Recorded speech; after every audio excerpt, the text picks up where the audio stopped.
Hi, thanks so much for this invitation and opportunity to come and present to you some ongoing work with my colleagues Brian Blankespoor, who's here, and Harris Salad, both of whom from the World Bank.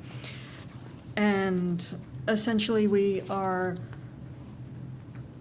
exploring the economic and environmental trade-offs of roads in Africa using geospatial data. How does this thing work? There. Okay, so, well, it's been well established in the literature that roads are a key driver for development in that they help connect people to markets and jobs and hospitals, schools, and so forth. And it's also been well established that roads carry an environmental costs. Creating or improving roads leads to deforestation and has been linked to an increase in air pollution as well by attracting more traffic. So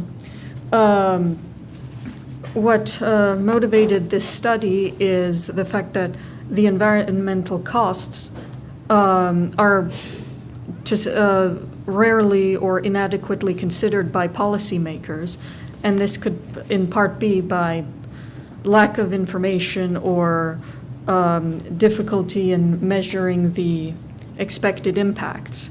So to address this, we are constructing a geospatial database and will suggest a method to consider the trade-offs and guide road investments. So our work builds on earlier studies by Lawrence et al.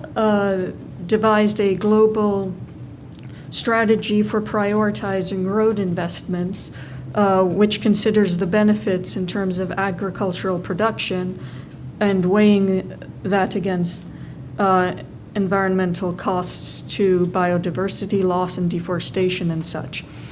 Russ et al., one of my earlier co-authored works, develops a way to evaluate the impact of transportation infrastructure projects would have on local GDP in Nigeria specifically. And local GDP is an interesting measure, this one from Nighttime Lights, because it looks at a broader range of economic impacts as compared to agricultural production itself. And then Damania et al.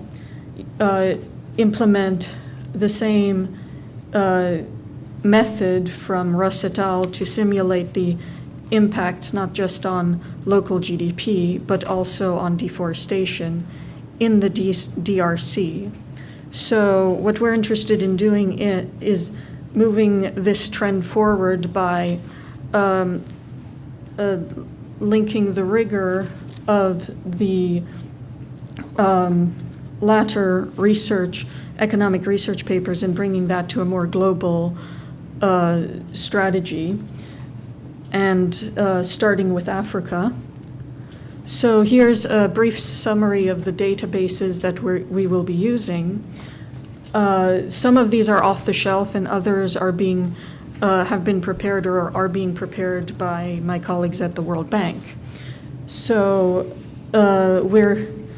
to consider road infrastructure, we look at both travel time to market, how long it takes for you to reach the nearest market defined as a city of above 50,000 population, and road length comes from the road stock from GRIP. Local GDP that we use is a spatially disaggregated GDP database. Forest loss is from Hansen et al., and air pollution is from von Donkelaar and others. So just a bit of an overview of the lesser known, the travel time to market database from the World Bank. So Andy Nelson's accessibility model used calculated at the pixel level, 1 by 1 kilometer approximately, the travel time to the nearest city, and the calculation takes into account roads, railway, rivers, borders, elevation, slope. This has been available at the year 2000, and recently the World Bank has been updating it to include 2009 and 2015. I should note that they're not directly comparable because each of these years uses a different underlying geometry, so it's interesting to look at the snapshots, but you can't really see the changes directly yet. So here in the map, since the scale is impossible to read, the yellow is a greater accessibility. It takes less time, within a few hours, to get to the nearest market. When you move into the deep orange and red tones, then you're talking about travel times of longer than a day to reach a market. And as we know, greater remoteness is linked to greater poverty.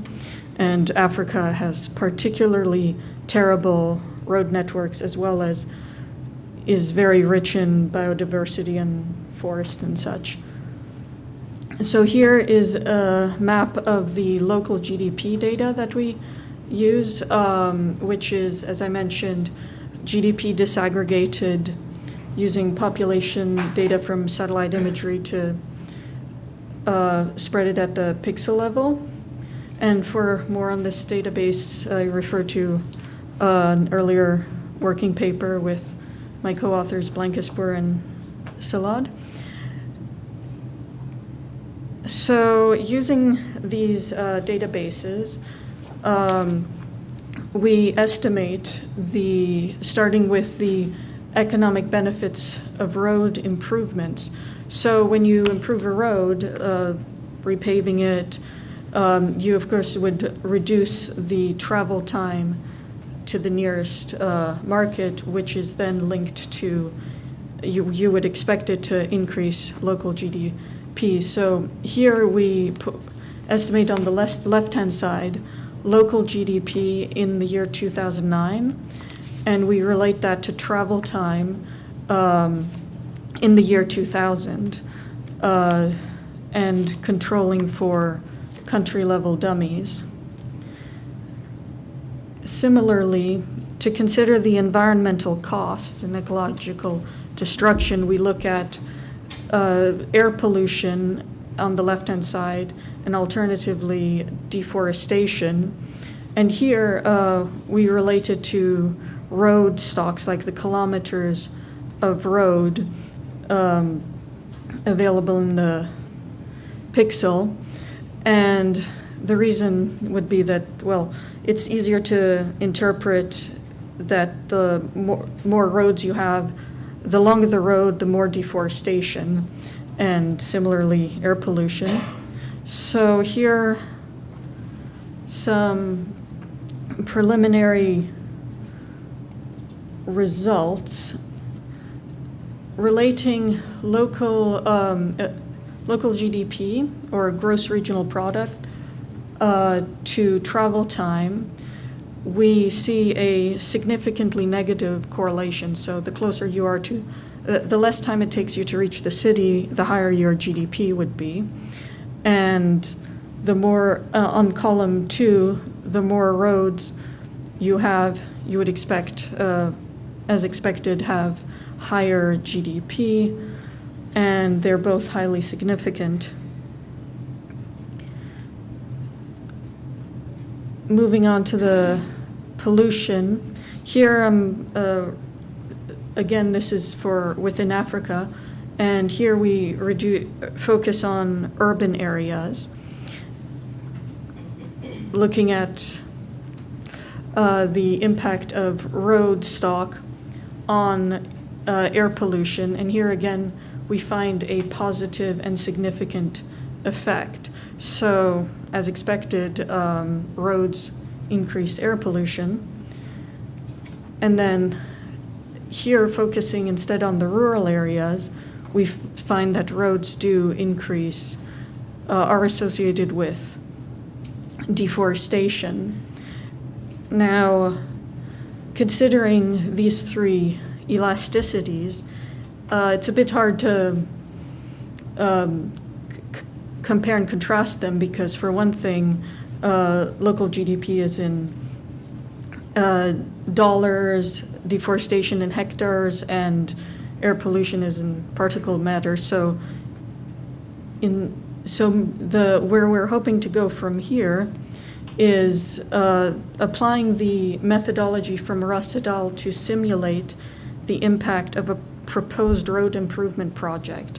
So if you have alternative roads that you're thinking of improving or otherwise connecting places, the eta would be the local GDP elasticity, which was estimated, multiplied by the percent change that travel time would change within a given cell as a result of improving a road to paved and good condition, and then y would be the baseline local GDP as it exists today.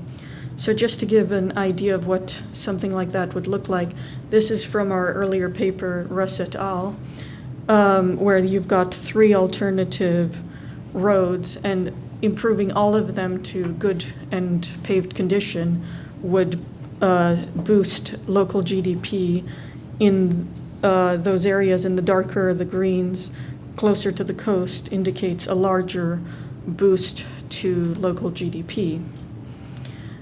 And a similar exercise could be done with deforestation and has been done in other papers, but only at the country level. So the idea is to expand this to a larger area. And so to wrap up, while some environmental costs are certainly unavoidable if a country is to develop, efforts should be made to minimize this ecological cost as much as possible. To that end, we plan to produce 3 maps which would indicate the impacts on local GDP, air pollution, and deforestation given a particular road improvement project to illustrate the methodology. And our hope is that these kinds of maps could help to better guide policymakers in targeting road improvements so as to maximize the local economic development while reducing environmental costs. And, oops, wrong way. Thank you.